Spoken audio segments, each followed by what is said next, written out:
I'm talking about your homework here. I'm giving you guys a couple of labs to work on. The first is kind of your standard follow along type Mr. Herwish lab. You are going to be working with if else. Okay, so you're going to, go through what we talked about today, which is how to create if statements, how to evaluate something, how to, do if else. Like with previous labs, just kind of follow the instructions, and then you're going to upload your P5 file to me, essentially. Okay. The next is another kind of follow along Mr. Hurwitz type lab, which is about events. Okay, so we talked about events and event handlers, which is things like mouse press or key press or something like that. So you guys are gonna, this lab will kind of go over those concepts, how to write a mouse event, how to write a mouse event handler, how to write a key, a key press event handler, that kind of stuff. That's going to take us to your next kind of open-ended project. I call it the random shape generator. Okay. And just to kind of give you an idea of what it is, let me just do it real quick.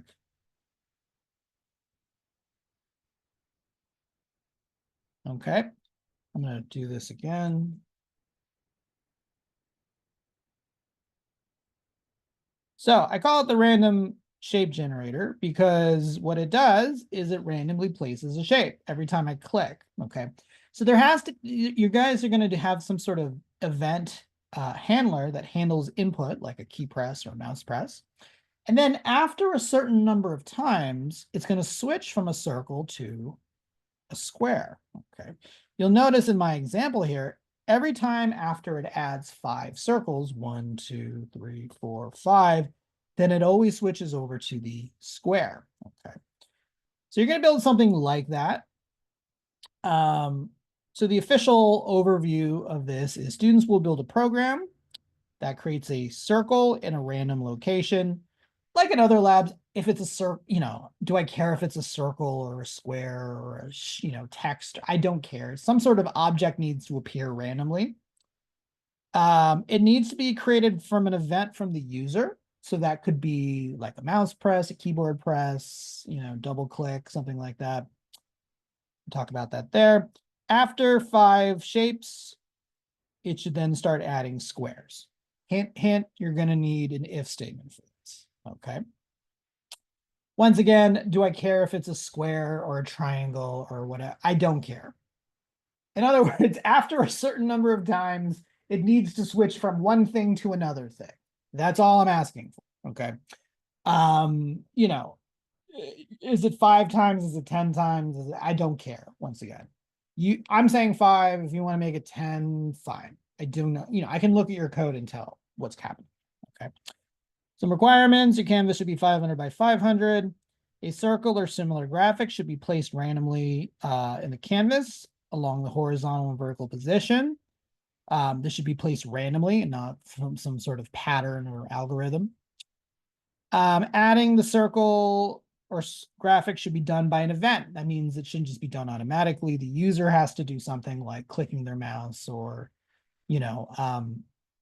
hitting a key on their keyboard. If you want to make it a specific key on the keyboard, that's fine. I don't care. I'm not asking for that, but you could if you want to do it that way. The shape item needs to change after a certain number of events, i.e. the shape changes after 5 mouse clicks, 10 key presses. Okay, once again, I don't care as long as I can look at the code and say, okay, this is counting how many times something's been added, and then after a certain number, it will change. Okay. Like with the last one, with your, popcorn, I want you guys to kind of just write out a very short description of what your code's doing.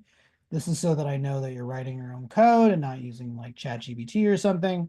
So for instance, if I had something like this, I would write out something really basic, like I created a variable called X.